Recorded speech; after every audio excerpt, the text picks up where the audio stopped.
Right, hello there, everyone. Welcome back to James Redmond TV and welcome to another live stream where it's me, it's versus you. But today it's actually not just me because Chatty, you're onto the way that you've always got like hundreds of people to gang up on hammers or not. And, you know, I still tell you, but I just think, why do I have to waste my energy on every single person?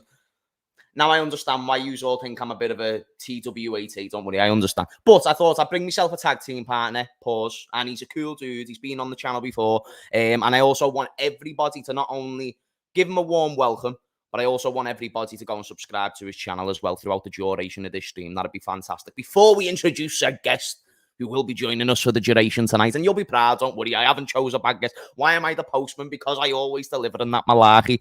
I want to shout out to Drunk Vigo. I want to shout out to Wisdom. I want to shout out Benton, Tache, Festus, Bilal. Man like Bilal, you know. I like that name, Bilal. That's a cool name. Pick up yourself. You know what I mean? You know, today, Bilal Muhammad in the UFC. Cool dude. Like, cool dude. Shout out to Drunk Vigo again. Sam's in the building. Matthew's in the building. Everyone's in the building.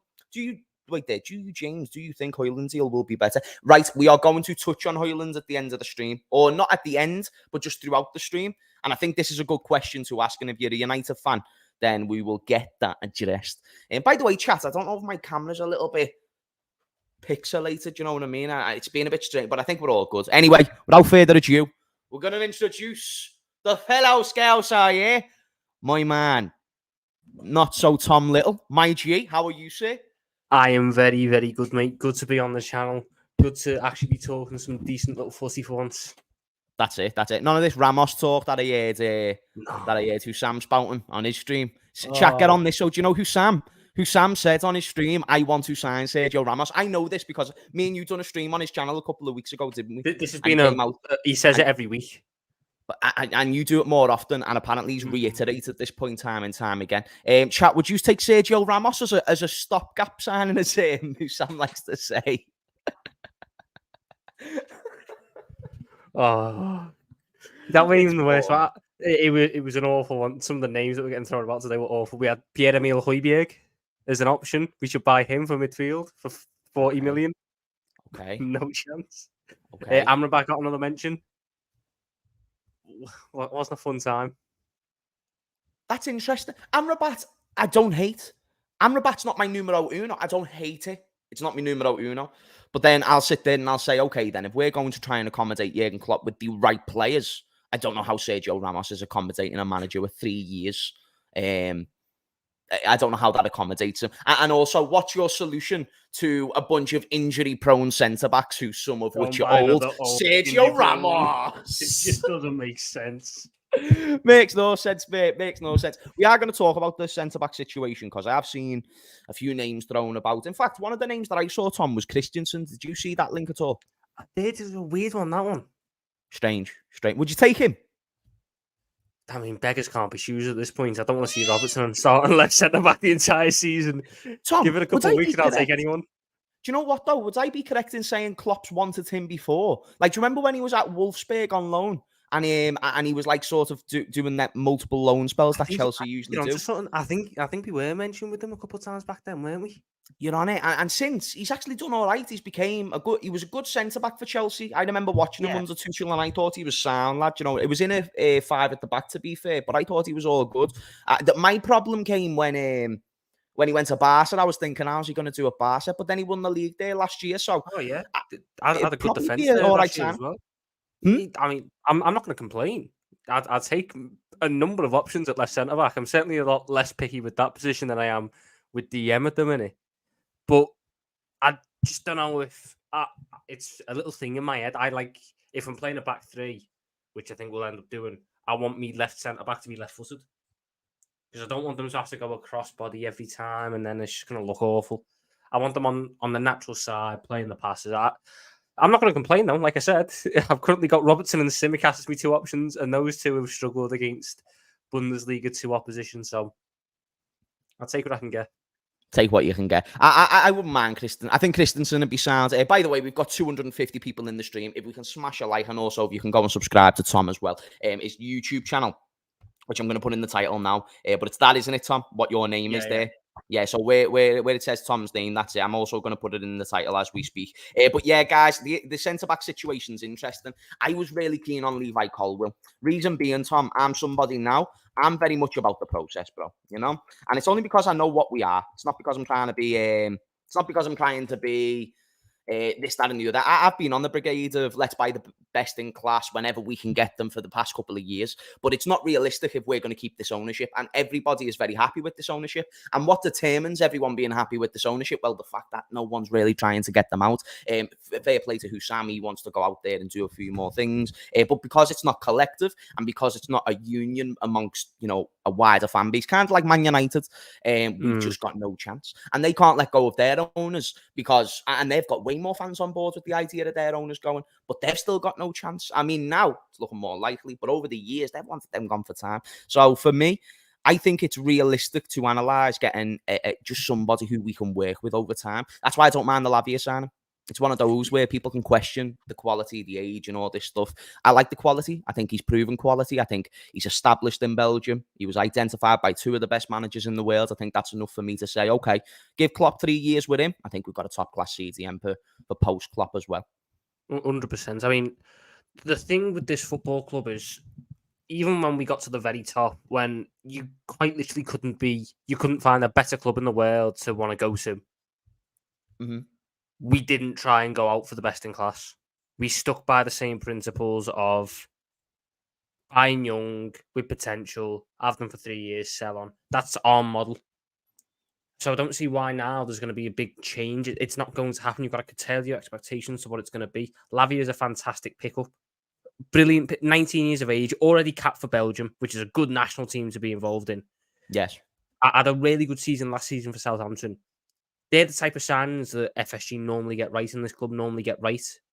And like you said, having Jurgen Klopp, arguably one of the best talent developers in the world, give him some time under him, he'll kick on. They're the type of signings that we make. The issue comes when people's expectations are a lot higher. So the people who expect us to win the league next year, they're not going to like these signings because they don't move the needle yet. Yeah. But I can't expect us to win the title next season because we finished 5th last season. We were awful for 60% of last season. They're not just going to change it like that. So do I want us to do well? 100%. Because I'm not doing another year of Europa. We haven't even actually entered the Europa League draw yet. And the Europa League Twitter admin has been all over us, tweeting about us every single opportunity he can. So I want to get out of that competition as soon as possible. But I can take a year where I've just got to win it, get it out the way, give the youngsters a chance to develop because they're never getting this opportunity again. Mo Salah's not going out to Dnipro in Russia or in Sweden. Salah's not going out to them ones. So this is a chance for the likes of Doak, the likes of Jones, the likes of Elliott. My guy, Doak, bro. I've got so much faith for Doak. You know, Tom, lad, I've got so much faith. He's so good. He's boss. So good. Isn't he like that old school baller? Like, you just feel like, you know, that old Scottish roots, like Graham Souness, Kenny Dalglish. Like, I'm not saying he's going to be as good as them, but I'm just saying he's got, like, the technical ability, and then he seems to have that focused mindset. Whenever I hear Ben Doak, I like to give him an extra shout, like, you know what I mean? He's brilliant. He's absolutely brilliant. I mean, you're right, though, lad. Yeah. It's a joke. Yeah. But at the end, it just comes down to expectations versus reality. I would love for us to go and win the title next season. I think the door could open depending on City's business. But this squad isn't ready yet. We're going through a big overhaul. You can't have both things. We've been crying out for this rebuild, and we have been. We've been pushing it down the road, and it's been getting bigger and bigger and bigger. You can't realistically expect to rebuild straight to a title-winning team. You need a bit of time for everyone to gel together. Over the space of a summer period where you've just let go of most of your players and now you're bringing in a whole new midfield and a whole new backup midfield. Exactly. And some of the players who we were expecting to stay have gone. Henderson was expected to stay. Fabinho was expected to stay. They've gone. There could be more coming because God knows that Saudi money's good. If they want Joel Matip or Joe Gomez, the door's open. Doors open. Right, sorry, Tom. I think we need to jump on this topic because I just need to call out this beat. I've saw it a few times now and throughout the day, and I tweeted on it about Mbappe to Liverpool, which I hate. I hate this. I hate these conversations. Now, the only reason why I'm mentioning it is because I've got a few things that I want to share on the screen right now that me and you can delve into, and we'll show the chat as well. So chat, we're going to actually look at the Mbappe stuff. Yeah. Right. So I've just gone on Twitter and I've just saw this. Now, I'm not saying that this is the source that we should go off. You know, I've saw a couple of things, but let's just read this, okay? Because these seem to be the reports. So, Liverpool are in talks with PSG over a sensational loan move for Kylian Mbappe. First of all, I've got loads of problems with this, but let's just carry on. The Reds are ready to offer Mbappe a one-year loan deal, which will bring in cash for PSG and allow the 24-year-old to complete his dream move to Real Madrid next year. So here's one thing. Now, people are saying that this is reported from the Mirror. I don't know who directly from the Mirror is reporting. I don't know if you believe the Mirror is reliable or not. I don't care. This is not reliable news. Now, let's say it is. Let's just even entertain this BS and this slander. I don't like the idea of Mbappe for a year loan deal. What the fuck? Makes no sense. The only side that benefits of PSG and Real Madrid. We spent £20 million to help Real Madrid. I don't want to help them out. They've caused me nothing but pain across the past 5 years, and now we're trying to do them a solid. What do we think they're going to do? Pay it back in a couple of years? Side us Jude Bellingham on the cheap? No, I'm not doing that. It doesn't even work for us. The one position we don't need is attackers. I'm happy with our attacking depth. That's saying we'll spend our centre-back budget on Kylian Mbappe for a year. What do we do if he gets injured? God forbid he gets injured. And then... do you know what I'm thinking though? I'm thinking the Europa League Mbappe. Europa League Mbappe. This is why people need to stop it though. Because do you know the first thing I saw when I saw people in the chat talking about Mbappe? I thought about the Europa League. Because you mentioned the Europa League and these are talking about Mbappe. Just tell me how that makes sense. So first of all, the loan deal sounds BS. But tell me how it makes sense that we're going to sign a player, like literally one of the biggest names in world football, for a year loan deal while we're in the Europa League. Just... My brain isn't braining. You know what it is? They're fully banking on the fact that his mum's going to ring him and go, look, Killy lad, I'm a Liverpool fan. You've got to do, as your mother speaking to you, you don't want to disrespect your mother. Go there for a year, steady the ship. That's what they're expecting to happen. It's not going to happen. This makes you... How much is this loan deal going to cost as well? Because PSG want good money. Am I going to be paying 40 million quid for a player on loan for a season when we have bigger problems? You know what it's like? Well, we've got no DM at the minute.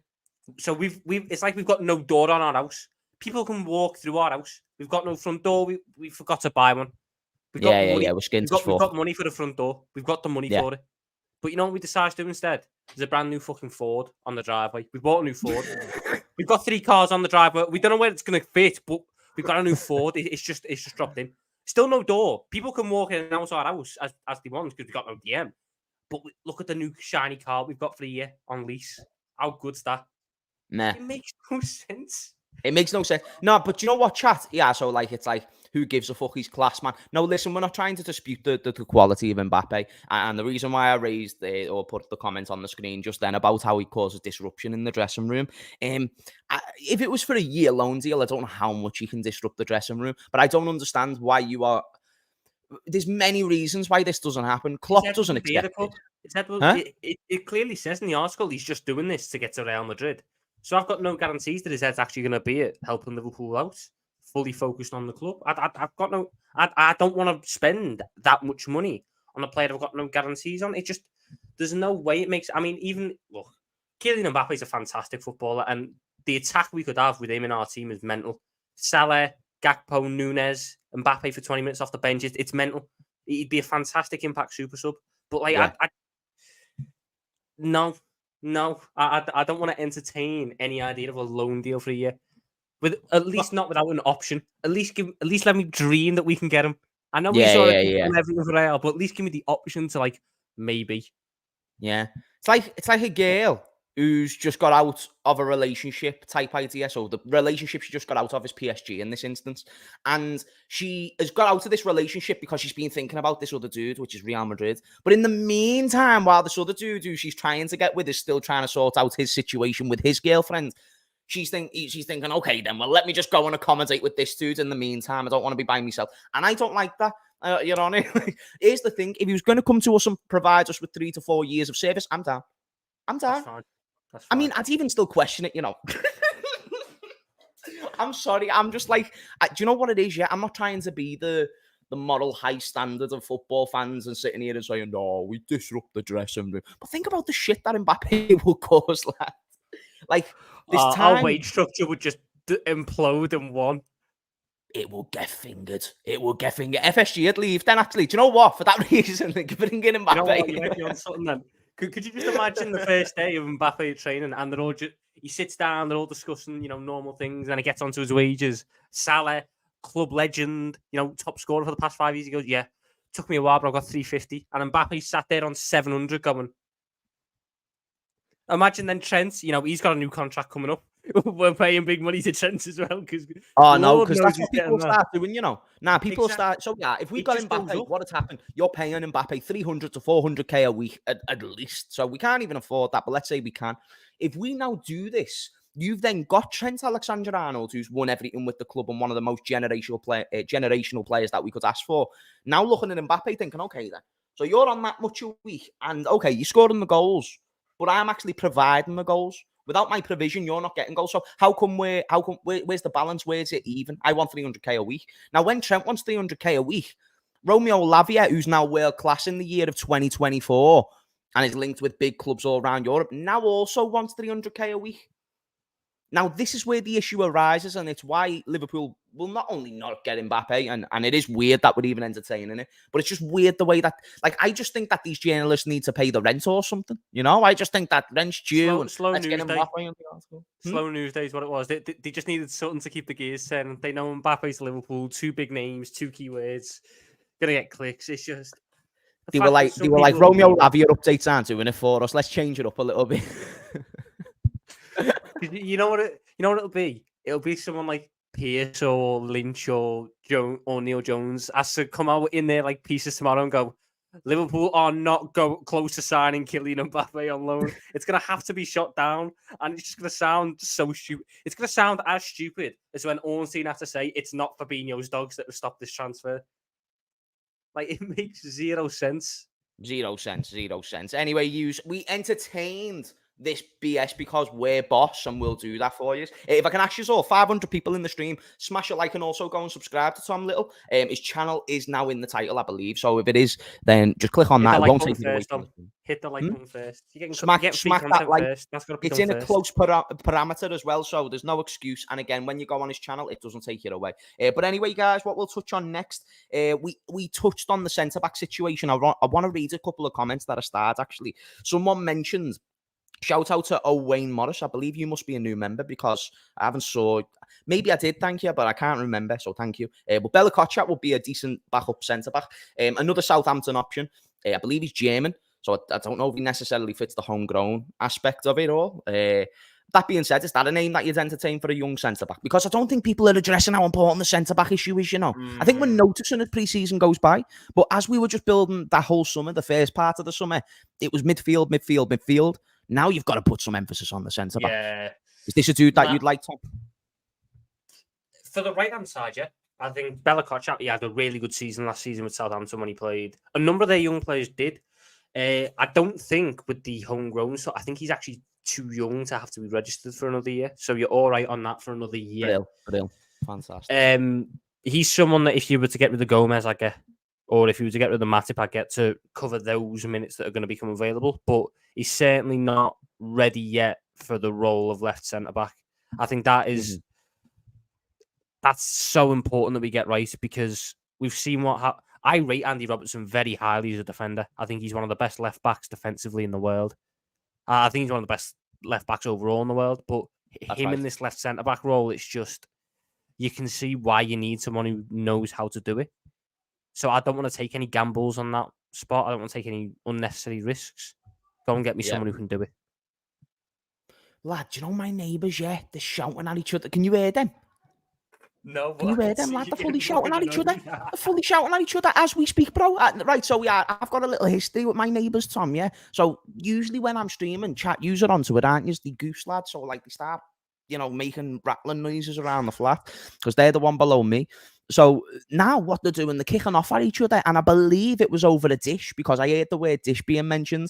They need to shut the fuck up, lad, because I swear to God, they just annoy me on a daily basis with all this shouting at each other. But you're right though, lads. And I feel like you're bang on it's about a different type of moaning today.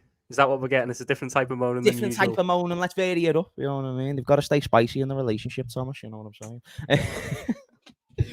I don't. Are they shouting outside? Chat, there might be full beef. You know, wait there. I don't even know me, you know, lads. Do you know when you're just thinking like this beef? So I might just let Tom take over the stream temporarily. I might get my phone and record it. I'm like, chat, we've got midstream entertainment. Right, Lil Yo-Yo says, how real is the Mbappe to Liverpool? Not real. Right, so you know I am not a journalist. We're not getting Mbappe, okay? So I'm just getting that out there. I don't need to be a genius, nor a journalist, or a good journalist to know that this isn't happening. So no, no, because the Mirror and the Echo, no, I'm not trusting those two. You know what I mean? Just not happening. I've had a look at the article who wrote it. I don't know who he is. I generally don't know the name of the fellow who wrote the article. He's a new employee who's trying to get into the business, lad. You know what I mean? I'm custy. I'm custy with that one. Random Shorts, thank you for the super chat, sir. Big up, James. Smash the like, people. Big up to you as well, sir. And anybody who financially supports the stream, absolute level. Half-time record there, be facts.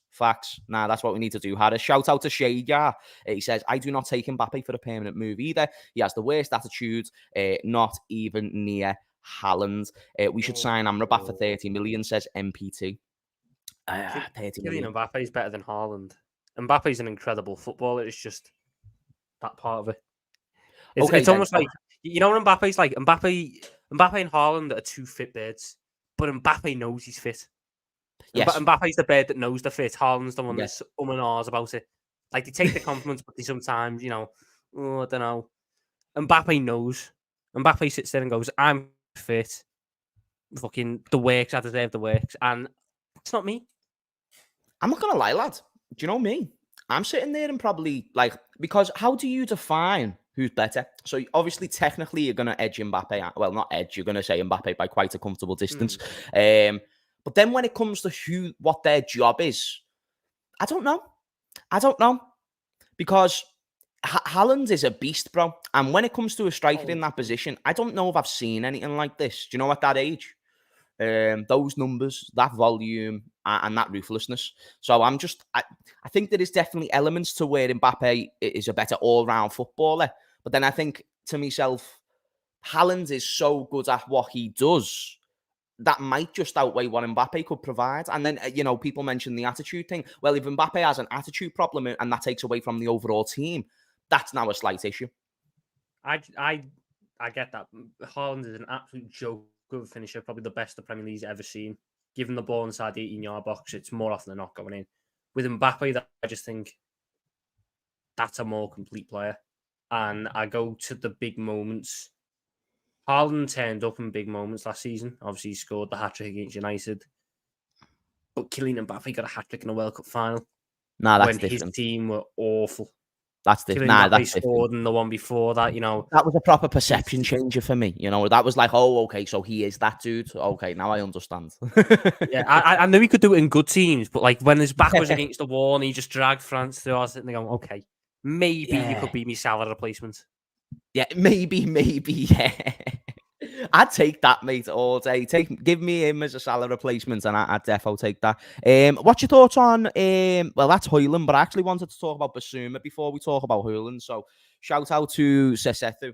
People are mentioning him. I haven't saw the link. Is this a player that you take? It's just 2021 because he was raced in 2021. He's been awful since going to Tottenham, hasn't he? Probably not. No, I think we can do better. I really think we can. Basuma's, I think he's 25, 26 now. I want us to go and shop just a little bit younger than that, maybe 23, 24, to partner with Lavia. You know me, I think that Czech Decore from Crystal Palace is a brilliant little buy. I think him and Lavia will be the perfect rotation for that role for years to come. Basuma, I think the boat is sailed on him. I think if he wants to revive his career, if it doesn't work out under this new manager they've got, Postecoglou, he needs to go back to Brighton or to a Villa or something. I don't think if he can't handle it at Tottenham, there's no chance he handles it at Liverpool. That's where my issue rises. It's like, okay, then obviously he went into a complex situation at Tottenham. But at the same time, depending on the price and stuff like that as well, I don't see how it elevates us in any way. Lavia, I see a ceiling where it elevates us. I can see where that gets to a point where he can be a league-winning centre defensive midfielder. I see he reads the game well, and I see he's fantastic on the ball.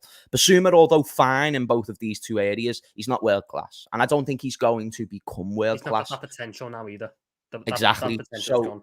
The fact that he's even, what you're saying, the fact he's even closer to his ceiling just makes me think, okay, then we missed out on you when it might have been best to get you. If Klopp could have had you for those developing years, maybe we've got a player here, but he never, therefore there's no point in jumping on that one. And like we say, why get a Tottenham failure when we're looking to aspire more than 8th place, which is where Tottenham finished last year.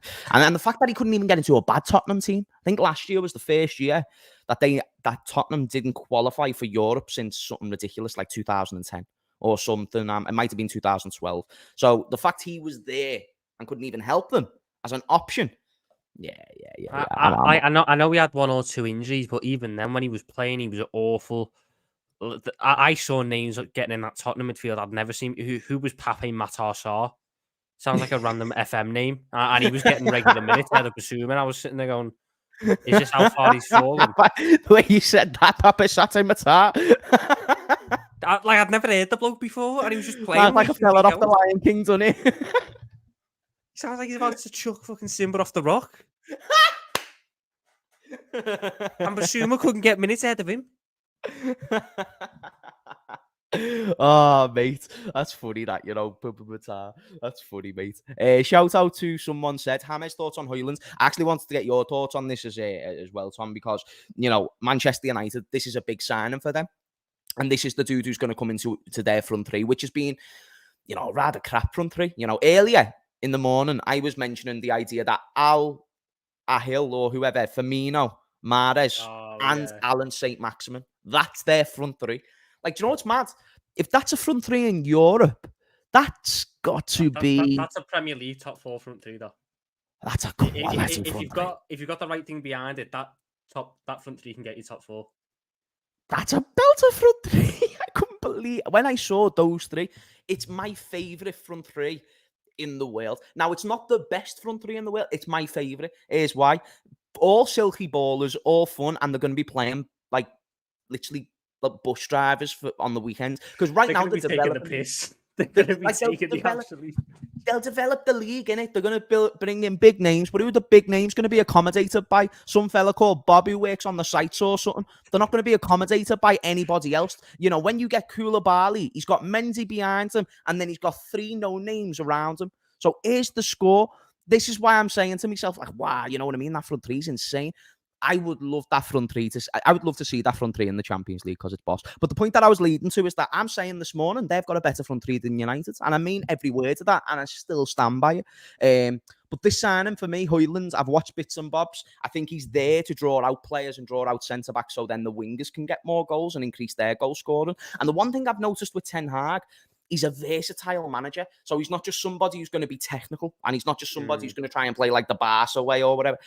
But now he's actually going to implement what the Premier League is. High intensity. Let's make sure that we're good on the defensive front. Let's also make sure we're sound on the ball. But now we need to start creating more goals. Do you think Hojlund can be the guy who at least increases the overall goals of their team? Eventually, 100%. I don't know how good he is now because the sample size isn't very big. He's got good numbers. I think it's like 8 or 9 goals in 20 games. It's good numbers. But I think this is a big season for United because Ten Hag's getting the pieces that he lacked last season. He's getting a goalkeeper that knows how to kick the football. David De Gea couldn't do that. So he might have sacrificed a decent shot stopper, but he's now getting someone who can kick the football, which then means they can sit further up the pitch. Yep. Hojlund coming in, I think he's got all the potential to be a really complete striker. He can do the runs and behind. He can hold up the play. If United get it right with him, they've got a hell of a striker. But for next season, I do think that there's an awful lot of pressure on the lad because it's not like there's anyone else. It's not like with us where, let's say, Darwin got injured or Darwin was in a bad run of form, you can pull him out the limelight and go, Cody, Diaz, Diogo, you step in, take it. We'll give Nunez a couple of games out. If Hojlund can't get into the swing of things, Anthony Martial's probably on the injury bench. He's that crocked guy's because done. he's always Yeah, that crocked. guy's done now. He's done now. They've got no one else. There is no other option. So they've got to hope that Hojlund hits the ground running. And for the price tag, they've definitely bought into potential. Realistically, I don't think it's as good of a deal as we've done because he's gone for the same price as Szoboszlai. I think That's right. When you look at that, we've got the better end of the stick there. But the thing I do like about this Hojlund kid is he's got the stuff you can't teach. Where to be in the box. That's right, man. What's going to happen? Man. He's got all that stuff you can't teach a striker. Which is why, if Ten Hag can get it right, their attack might be okay. Or at least two of their attackers might be okay. Anthony's just a lost cause. Anthony can Beyblade over on the other side. But Rashford and Hojlund together, they could be really good. I love the way everyone's just writing off Anthony. Like, yeah, he just does bullshit skill moves and that's all he provides. You know what he reminds me of? He's like Kevin Morales, but less effective in front of goal. I have not thought about that man for years. I have not thought about Kevin. Chat, you remember Kevin Morales? He was actually decent though, you know. Do you know at the height of his Everton days, he was all right. Like overall, he was shit. 13-14, Kevin Morales with Romelu Lukaku up top. Nearly got them Champo. Baller. Serious. That Everton team was actually all right. Gareth Barry holding it down. Jesus Christ. Gareth Barry? Ross Barkley? Ross Barkley was a beast that season. I remember. 20-year-old Ross Barkley. Jesus. Who else did he have? I saw a picture of Ross Barkley. Delafeu as well. Love Island. Delafeu. He was on loan, wasn't he? Hasn't he had like 3 spells at Everton or 2? I think he's had 2. Like he was there, then Barca bought him back, then Everton bought him back, then Barca bought him back again, and then sold him to Watford. And now he's off in, I think he's at Udinese or something. But like, he had a couple of spells. Who else did they have that year? Obviously Coleman and Baines at fullback. Coleman and Baines. Wait, who was their centre-backs, chat? Do you remember? Their centre-backs. Was Phil Jagielka still starting for them regularly that year? Was it Distan as well as partner?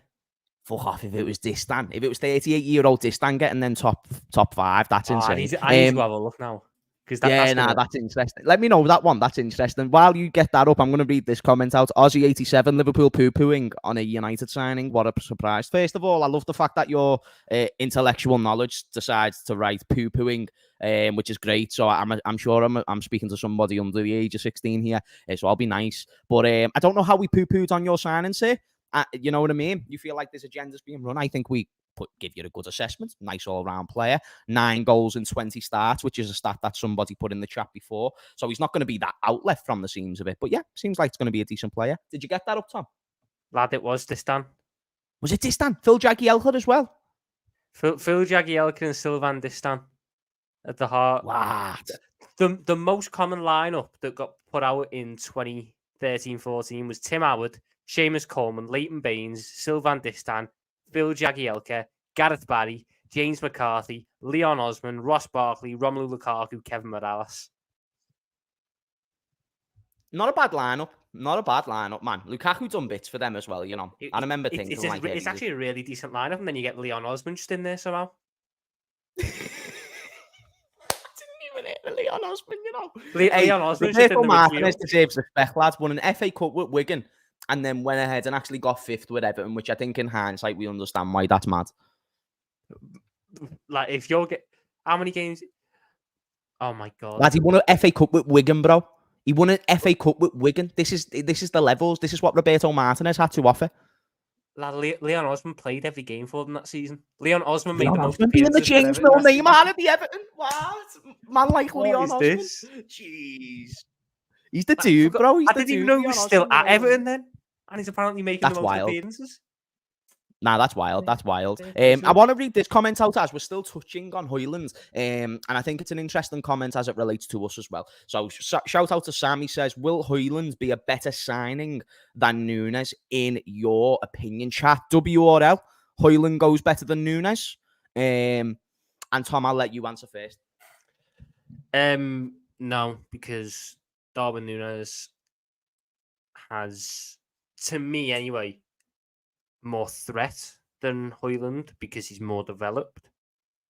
And I also think that we give him the better pieces. So yeah, I just think back to what we've seen so far pre-season. Nunez and Salah have had some connection. They've been flowing. Salah's getting the assist for Nunez. Nunez getting them for Salah. They're picking apart teams.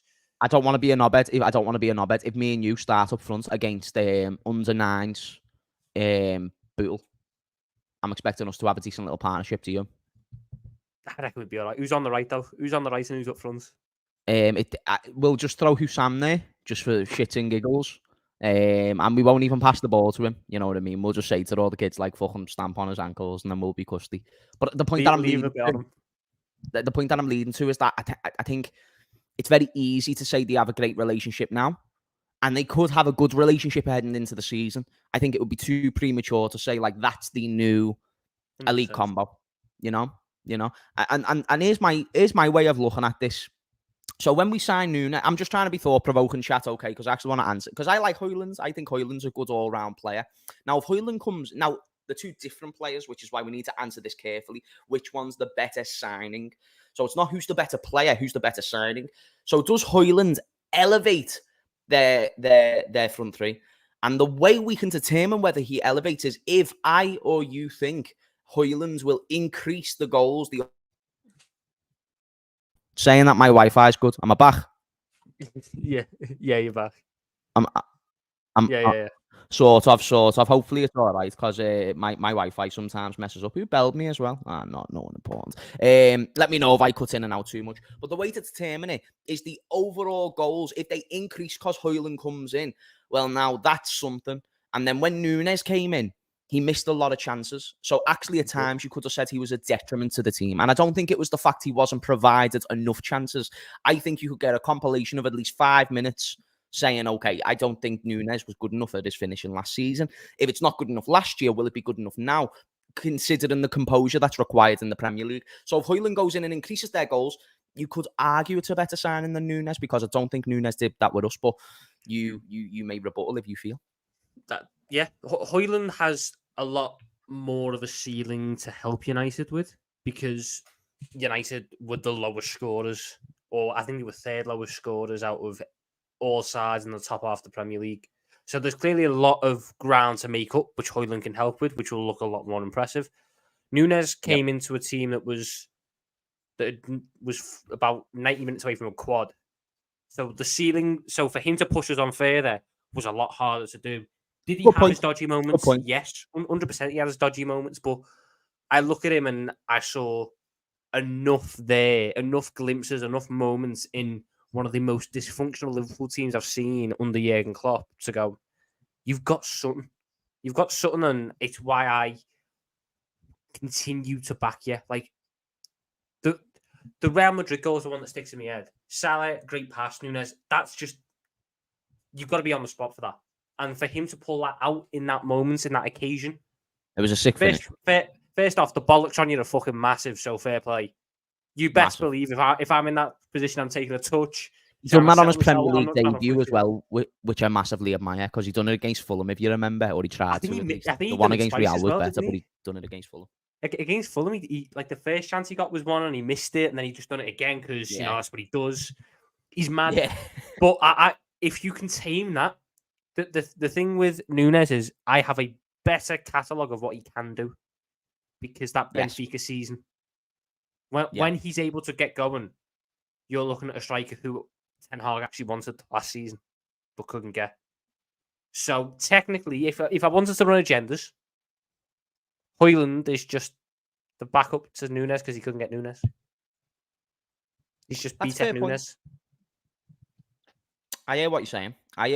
I still have questions on Hojlund as well, to be fair. So I don't want to say it definitively, but it's because I have questions on Nunez as well. Honesty, Tenisia says, so it's Nunez's fault our midfield. Our defence was shite. I'm tired of the Darwin slander. Right, say, so here's a few things that we've got to address. First of all, never once said that the midfield was good, nor did I say the defence was good. So first of all, don't be pulling shit out your ass, okay? Second of all, the Darwin slander. Didn't really give him any slander. Just said he weren't good enough. Said that he missed a lot of chances. Do you disagree? And can you show me any evidence that says that I'm wrong? Because I think he was underwhelming at the finishing at times. So don't try and say that I'm blaming just Nunez. It was a striker-specific question. So I never not blame the midfield. I never not blame the defence. Just don't be dumb. That's all I ask. I just ask, don't be stupid, eh? Don't be stupid. Don't be lack knowledge. Don't lack knowledge. Just always think before you type, huh? Always think before you type. I actually want to read out his next comment. When it comes to players we love, is all about stats, but it's a player we dislike. Its stats don't matter. Absolutely not the case. That might be your way of thinking, or you might think some people perceive it. I'm different with everybody. Stats help as they can assess a player so much. But then stats can also be very misleading. So I have to analyze the attributes. Stats can only substantiate. You can't have an argument based entirely off stats. Stats are there to help your argument. Otherwise, if stats were the be all end all, we'd be looking at Jordan Henderson wouldn't be getting sold because he's got decent underlying stats. But we all watch Jordan Henderson with our own two eyes and realise that there's about 17 people on the clock every single match day who I'd sooner have at right centre mid at times. So they're not the be all end all. And technically, if we want to get technical, Nunez is better off without the stats because he missed 20 big chances last season, which is the most any player ever managed under Klopp in one season. I think the thing is that you didn't actually slander Darwin. What it was though was you didn't give all the definition, and people, if you don't give all the definition, it's apparently you must automatically hate those or you must automatically blame those. They're not all inclusive. Nunez can only be judged by what he done last season. He had good moments, he had bad moments, but it's not his fault that the midfield was crap, and it's not his fault that the defense was crap, and no one's trying to suggest that. Yes, exactly. That would just but be it was stupid. His fault that he's missing one-on-ones. You know what I mean? Like, that's all I've ever blamed him on, is that if you're missing one-on-ones and you're getting provided chances, that's what I was skeptical of before he even joined. So that's why I always reiterate that. When I what's the word I'm looking for? When I'm honest about Nunez's performance and my assessment is he weren't good enough, that's not me then saying the midfield was great, the defense was great. I can, like you said, it's all inclusive. It can all be the same. But it's funny though, because people seem to think like, oh, it's not just Nunez's fault, but you'll never get a video of me saying it's just Nunez's fault. So it's interesting. It's interesting dynamics, you know what I mean? So James and Nunez name a better duo. He doesn't say anything and still gets hated for his opinion. I'm not gonna lie though, it's kind of funny. You know what I mean? It's kind of funny. I like pissing people off, the Nunez sexuals. The Nunez sexuals are belters, mate. Now, front three against Chelsea will be Jota, Gakpo and Salah. In fact, this can be a decent little topic, Tom. What's your front three? Main front three? Oh, yeah. See, I was very much at the camp of Salah, Gakpo, Jota. And then the game happened with Greuther Fürth or whatever they're called, the green side. And Nunez got a brace and got that assist. And it's not made me now go, well, I want to start him, but it's made me go, that Chelsea back line is going to be very much ragtag because they have no other centre-backs fit. Their back five is going to be Kepa, Reece James, who got murdered last night by Alexander Isak. Yes. Naughty little nutmeg. 38-year-old Thiago Silva, Levi Colwill, who will be making his Chelsea debut, and God knows who at left back. Is Chilwell fit or is it going to be Cucurella? Because I'm happy either way. That's a back line which I think could be attacked by balls over the top and pace. So that's the only part of me that's sitting there going, maybe it's one for Nunez. But right now, I'm still going for Salah, Gakpo, Jota, because that is just the most complete one. That can do everything. You've got the people who can run behind, the people who can be a threat in the box. You've got the link up that Gakpo gives. I think as the season progresses, I think this is the big thing. As the season progresses and Szoboszlai gets a little bit more confidence and gets further forwards, McAllister gets a bit more confidence and gets further forward, gets more involved in the attack, the need for Gakpo's strength dropping deep begins to diminish because you're getting that creativity that you lacked originally and that Gakpo was having to provide from Szoboszlai and McAllister. So then maybe that's where Darwin Nunez starts to get more game time and more starts as those two improve. But look, I'm not bothered because this is some really good attacking depth. This is what you want. It's an exciting problem to have. It's a very good problem to have. These are the best problems to have. I prefer these problems to, are we going to start Ozan Kabak or Nat Phillips alongside Jordan Henderson today? I prefer these kind of problems when I'm going, do I want to start the 20-goal Jota, the 20-goal Nunez, Or the 10 goal, 10 assist he has. Which one? Oh, That's right. That's right. This is well better. It's like now we're at a buffet and it's actually high class. We're in at least a 4-star restaurant. You know what I mean? Going on to 5. So we're out of John's. I'm able to turn to me bench now and go, oh, Nunez hasn't played well. I'll get Jota on instead of that season going. Kabak stunk it up here. Reece Williams, come on the front line. Fabinho, get back at centre back, lad. Fab, get back, bro. We're sitting 10 yards deep with everyone. That was fucking tough, that, you know. Firmino, I know you like to play deep sometimes. Now you go CDM, my G. You know what I mean? Replace Fabinho there. Double pivot in Milner and Ox. What are we saying? You up for that? That is funny, that, mate. That is funny. Do you know what? We actually went into a game that year. With Fabinho, Henderson as a centre-back pairing, Thiago in the 6, and Jones and Milner as the 2 centre-mids, and we expected to win. And people want to moan about this problem of, we're not going to play our forwards enough. They're not going to be happy. This is the thing about it as well. It's 5 forwards. That's right. And I don't know about you, but I'm expecting us to get to the Europa League final, minimum. I agree. And I'm expecting at least 1 deep cup run. Maybe FA Cup. I'm not really too fussed, but 1 deep cup run. No, yeah, win trophies at least. That pushes you to close. You've got 38 in the Prem.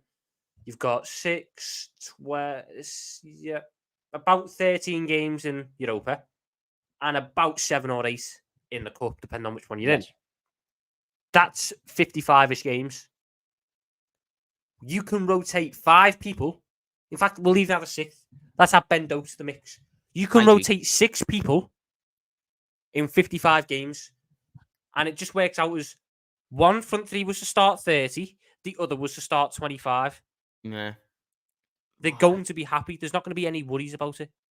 Nah, there's plenty of game time there for everybody. And to be honest with you, I want to start... Right now, I can predict who's going to be our best front 3. But when the season starts, if Nunez is involved in the best combination of forwards on a regular basis, then best believe I want Nunez to start every single game. Diaz is something as well that people are... Like, Diaz is the one that's really sort of... I'm not going to lie. People are sleeping on Diaz, you know. People are sleeping on Diaz too much for me. Wild card you got. We have not got anyone like him. See, do you know, like the way you call Diaz the wild card? I think Nunez is that. I think he's the wild card. If the game's not going your way, you throw Nunez on. Or if you want to change up the game and you want to add a different dynamic. So let's say Jota is constantly going at Reece James on the opening day and that's not working. Okay, let's either move him to the middle or let's take him off and let's bring on Nunez and let's see how this pace does against Reece James in the latter part of the game. I think that is a fucking nightmare. I couldn't imagine anything worse if I'm 38 Thiago Silva at the 70th minute and then you see Nunez just coming on and he's just there like, hola, adios, boom, just getting chance after chance after fucking chance, you know what I mean? And what's beautiful about it is Nunez is a chance magnet. He will get those chances. I don't get how he gets so many. I don't get it. He's quick. He's actually intelligent with positioning and he's athletic. These are 3 attributes that I attribute with Nunez. Technique isn't one of them, but those 3, he's actually like very, very good at. And with a little bit of polishing, you've got a top class striker. It's just. Do you know what the thing is with Nunez? He's better when he doesn't have to think. If you just boot the ball at him, that's it. Boot the ball at him, he'll score because he doesn't have time to think. He's just off instinct. The issues with him always came when he was 1-on-1 and he was taking touches and he was bearing down on goal and he's sitting there going, he doesn't know what he wants to do here. He doesn't know what corner he's going to put in. No, he just sort of blanks. The thing with Diaz, though, on why I said he's the wild card is he can attack in any way. Nunez is very much pacing behind, very hard to stop, but you know what he's going to try and do. Diaz is someone who can get it to feet, come short, get it to feet, running behind, cut inside, cut outside. And if he wants to just take the piss out of you and go through your legs, he'll take the piss out of you and go through your legs, because why not? I think people are underestimating, because we went so long without him last season, people are underestimating what a fully fit Diaz can do. That man is one of the most exciting wingers in the league. Mm-hmm. And he's got a rocket of a shot on him as well. And all that is something that I don't think is getting considered enough, because it's very hard to stop. I like to compare Nunez and Diaz in this way. You can't stop Nunez because he doesn't know what he's going to do next. So you don't know what he's going to do next. Yeah. No one has any idea what's coming next with him. Diaz knows what he's going to do next, but you don't. Exactly, yeah. Nah, Diaz is already thinking ahead. He's thinking about, okay, there's a space available if I cut inside on my right foot. When I get to that space is when I'm going to unload my shot. He's that type of player, bro. The only issue he's got is he loves holding on to the ball too long. Nah, that's right. It grinds my gears a little bit with him now because you know when you play on the fucking field or something, and that kid he's just so much better than you, but he starts taking the piss. Diaz almost has this idea that he wants to take someone on and then go, shit, I didn't do it well enough there. Let me go back and take him on again. So it's a little bit better. And it didn't work that time. It was a little bit scruffy. He's got a little touch. I got past him, but it didn't work. Let me go back again. I'll do it a third, and then he lose the ball. And he's sitting there going, oh. Or he shoots when he needs to pack. Like, all that stuff. He's a little bit overthinking. He overthinks a lot. Diaz, doesn't he? Nah, he overthinks. And his end product needs to improve if he wants to be a established and top class forward for Liverpool. Because unfortunately, no matter how good you are, I don't care how many keep ups you can do. You need end product to be a top Liverpool forward. Oh, yeah. I think people would much prefer the guy. Keys to it, though. He's shown me last season. I think August was a good month for him. Like he got, was it 3 goals, 2 assists in? I thought he was our best player. I thought he was our best forward before the injury, to be honest. Yeah, he's just that threat. I get why people want more end product, and that's fine. But I sit there and go, I don't necessarily need the end product from him when you try and tell me I've got 4 players who excel at getting end product. There's only one football. We're not going to score 7 goals a game. So I might need an attacker who maybe doesn't get me 20 goals a season, but they create 15 just by being them and the threat they carry and the skill they've got. Yeah, man. I'm happy for one attacker to be that exception. We've got Jota who doesn't take on people. I'll be honest. He's not someone who, burns people for pace. He's a poacher. He's someone you get poacher. In the box and he kills the game. He's a poacher, lad. He's trying to find operates a little bit deeper. Can create from deeper, has a good shot on him.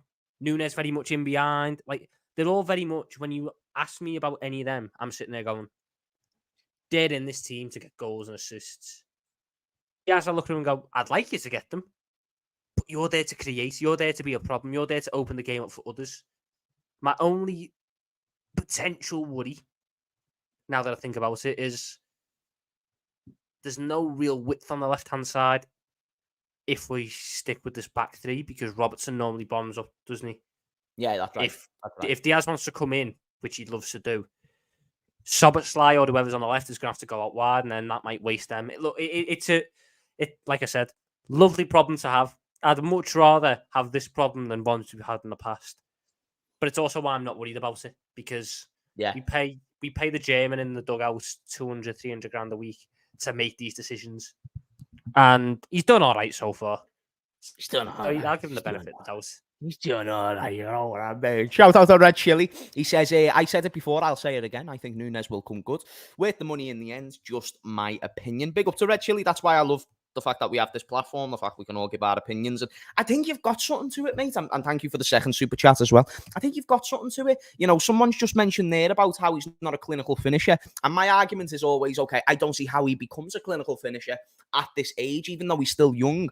That's one of the attributes that usually you've completed by the age of 16, 17. Doesn't mean can't increase goals. Now it's about getting him into a system that's going to provide him so many chances to where he gets those goals. But then I think if you got Haaland and he was getting those chances, now you're getting a striker who's more clinical. So the timing and the context matters too. I knew we couldn't have got Haaland, but the reason why I wanted Haaland is because he did have that clinical attribute. Or same with Osimhen, you don't see him missing many one-on-ones. I even have this problem with Salah. I said this with Salah. I said Salah is amazing because he just scores goals and goals and goals, but he would score double the goals if he had a good conversion rate. So if Klopp can build a system that provides these dudes the chances, but they're only scoring half the chances, well, now you're getting half the output.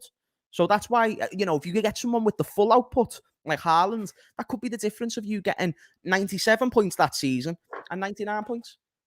I mean, I've always said it on any show that I do on ourselves. Our attack, bar Diogo Jota, can't really finish.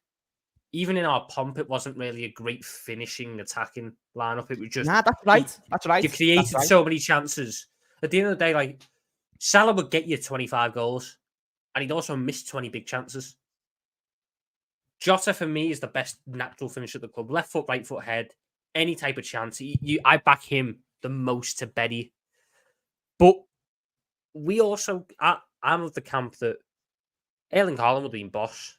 Imagine him with Salah. You would have that would have been the best attacking partnership in the world. Would have been ideal. It really would have been, but he was a generational talent, and to judge other players in our squad by the standards that those types set, I think it's a little bit harsh. I look at it and go, we've always been a volume team. We need to create loads of chances because we are going to miss some. That's right. So just do everything you can to create more and more and more. The one thing I like about our attackers is the confidence doesn't really wane. At least from what I've seen so far. Yeah. Nunez, God knows he missed some chances. But he never stopped trying. He never stopped being who he was. Mm-hmm. In terms of, he never stopped making the same runs, trying the same things. That all stayed the same. Just sometimes it went in, sometimes it didn't. The worst thing you can have is a striker who loses confidence and changes how he plays. So I'm happy with it as it is now. Yeah, man. No, I agree. Confidence is huge for these attackers as well, bro. Like, it's actually massive. You know, someone just Danny Ings had confidence at Liverpool for them 2 weeks before the injury. He found the goals. The goals came to him. It's like, it's kind of, if you're trying to force the goals, that's when you don't get them. When you have that relaxed element about you, that's when they'll come to you type idea. I always forget Danny Ings scored in the derby. He had a great spell. He was our top goal scorer, I believe, under Brendan Rodgers up until that point, and Klopp took over up until the derby. I don't know if he was. He might have been our top goal scorer and striker. Maybe that's what I'm thinking. Because was Benteke there that season? Don't know. I don't yeah. Oh yeah, because that was the year where he had. No, it was. It was that season. Benteke, Sturridge, Origi, and Ings is the 4. I remember when we signed Benteke, and I thought we've got a little attack here, boys. Lad, I thought we'd sign, I thought we were sitting there going, right, we got one of the top 3 strikers in the league now. Lads, that's exactly. I thought we were going to get the better version of Lukaku. I thought, this guy's going to be better than Lukaku, no doubt. Like, he scores in big games. He's a friggin' freak. We've got Danny Ings there as well, and then we also had Sturridge. That was mad, that, lad. I remember as well, we still had Jordan Arp, and I was waiting for him to become the next Raheem Sterling, lad. The front 3 I was wanting us to put out that season was like Benteke, Ivan, and Origi. Oh, lad, even Origi. Do you know what, though? Shout out to Origi. Yeah, he had a spell that season. You'll remember this, Tom, where he scored against Dortmund, Everton. I think it was Stoke, and then he scored against Dortmund again. Like, he just kept scoring, one after another. Yeah, Everton was the last game. Job. Yeah. Everton was the last game of those 4, and Funes Mori, the little dickhead, came in and fucking wiped them out. Remember that? Yeah, and then he started patting the badge like little fucking shit house. No, Origi was good. We actually had Bob, Christian. We'll leave Christian to the side. Yeah. The other 3 strikers were all right that season, because then, obviously, Jürgen didn't want anything to do with Christian. He got him off to Palace as soon as possible. He never actually got to work with Danny Ings because he'd done his knee in before he got there. Yeah, that's right. But, he just rotated between Bobby, Origi, and Sturridge, and all 3 of them had moments where you're like, oh, fair play to you. I mean, that run from Origi, though, of games, I used to be so big on Origi, and then he got injured, and then when he came back and he just wasn't the same, I was gutted. He got a new role. He was fucking boss super sub, but that Origi that played in that 15-16 season during that run of games, I was sitting there going, there's a striker for 10 years. There's a striker for 10 years? Lads, I was thinking the same thing, I was like, lads, I remember beefing with this kid at our school who was a Man United fan, and what's it called? He was saying Martial's better. Martial be Origi. Martial be Origi. Who's going to be better? Okay, now. Oh, lad, I sat there, and I was like, this was around that time, when he scored against Dortmund, and I was like, fuck off, lad. Divock Origi's coming into his own now. Martial's a flop, you tit. Shout out to Red Chili, who sent a couple more super chats as well. Hey, Tom, shout out to Festus, who brought this up, actually. I want to try and get the comments up as I did. I did pin it. I did pin the comments. Sorry, Festus. I don't even know if I can find it now, G. But it basically mentions about Shimaka's and Salasy and my thing. Chat, have you seen this, Tom? Have you seen this? No, what? Nah, get on this. Yeah, I've got it on me Twitter, so let me just get it up. So basically, the latest inside training video where they were traveling to Singapore and whatnot. They're in Singapore, aren't they? Yeah, they're in Singapore. Yeah. Singapore. Yeah. So pretty much what one of the clips in the video was Shimaka speaking to Salah when they were like going out of the wait there. How do I even get to my fucking profile? Twitter looks weird on a laptop, you know, lads. I only use it on my phone. Yeah, there we go. I'm on it now. Yeah. So the thing is that he was walking through and Shimaka mentioned my Sadio Mane thing to Salah in the video. So what I want to do, I just want to get it up there quick. And then you just come watch it for yourself because this is quite cool. I'm not going to lie. You might enjoy this before we wrap up the stream. Guys, smash a like as well, by the way. Smash a like for Kostas Shimikas. And make sure that you're Mohamed Salah, that like button, because we need to get those likes up as well. I'm not sure how many we're on, but I just know that we need to do the business chat. You know what I'm saying? So, guys, get ready to witness how much like these players are fans of James Redmond TV. If you aren't a fan of James Redmond TV, just know Kostas and Salah is. Here we go. Did you hear him? Did you hear him? Did you hear him? Boss, that is boss. He did. In the wheel, lad. Our boss is Kostas Shimikas. That's fucking boss. Oh, Greek scouser that. Lad, how sick's that? Look at Salah's reaction as well. He's fully onto it. He's fully onto that, isn't he? That Mo Salah has the face of a man who subscribes to the James Redmond TV channel, so he's seen that before. Lads, isn't that mad? And chat, in case you couldn't understand Kostas there, I'll translate. He goes, Sadio Mane is the best player in the world, right? So yeah, we'll play it one more time. Lad, do you know when I got tagged in that? Yeah, I was like, what? Nah, no way. And then it was so like such of a snippet. I was like, nah, people need to clock that. That's why I replayed it a couple of times in case people missed it. But that's mad. Lad, when I saw that, I was like, Salah is fully onto me, bro. That is fucking mad. And you know what? I remember seeing that clip when it first dropped, and you were fucking spot on. Against Hoffenheim at home, Sadio Mane was the best player in the world. Lad, he was boss. Do you know what's mad? He never even scored that game, you know. Lad, he just played well. And I just thought, yeah, man, he's the best player in the world. And because he was that sort of... Salah was still new, bear in mind. This was one of Salah's first games, you know what I mean? It was the qualifiers of the Champions League. You know, I remember when he had to play in them, Jesus Christ. Oh, lad, mate, I remember. Trent scored on his debut in that first leg of the Hoffenheim game. And that was boss, mate. That was boss. But I was at that Hoffenheim game. The 4-2 one, of course. And then I went out after and I was just like, fuck it, man, he's the best. And, I don't know, like, I didn't even, lad, the first time the clip went out, it got like 100,000 views over the course of 3 or 4 days. And then when it really started blowing up was around 4 or 5 months after it was actually posted. I was in boxing and then I just walked out and then it just blew up. And then it got to a point where I'm sitting there thinking like, like, do you reckon the players have seen this? And I remember when Harvey Elliott joined the club, and he joined a live stream. This is when he was like still, I think he must have been 16 at the time or something. Yeah. And he jumped on a live stream because he was a fan of me content and whatnot. And I was like, yeah, lad, youngest Premier League player, you know what I mean? And then I asked him after the stream, I was like, lad, are you able to confirm to me if the players have all saw it? He was like, lad, they're all onto it. But I still never took his word for it, though. When I saw that, I was like, nah, they must have all been on it. Plus, Sadio Mane's cousin has messaged me before as well. Mad dad, innit? That is fucking mad. And I was like, does Sadio like it? He was like, yeah, he loves it. I was like, he's right. He's fucking right. Oh, buzzing me. There you go, lad. Oh, buzzing me, lad. Chat, come on. Let me live off the one hit wonder. You know what I mean? Don't have a go at me for that. Come on. I still see that clip get pulled out every time Sadio Mane does something. Lads, anytime there's a goal, it's in the replies of a tweet or something. It's mental.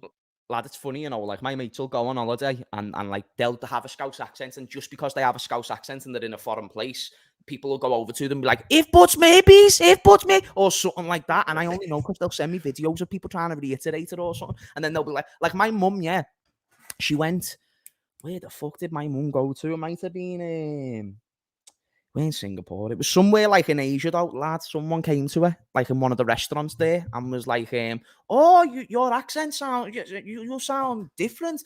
Like, are you English?" And she was like, "Nah, I'm English, but I'm from Liverpool," type idea. Yeah. And he was like, okay. Do you know Sadio Mane guy? And my mum was like, well, that's actually my son. And then they got her she FaceTimed me, and then I was talking to the fella. It was mad, lad. It was mad. I've got loads of funny stories off the back of that video, like, so I'll have to probably delve into a few of them one day. Shout out to Moosey Grey Goose for a huge super chat, and thank you for that, sir.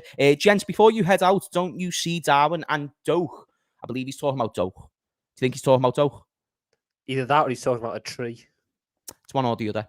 Or Doak are going to fill in the Minamino and Origi roles in the squad. Okay, so yeah, he's going to talk about Doak. So is Doak going to replace Minamino, I'd assume, and then is Darwin replacing Nunez? I think they're both huge upgrades, to be honest. And I will throw Doak into that equation. I liked Minamino for the fact that he overachieved, but he overachieved because I didn't think he was actually that good.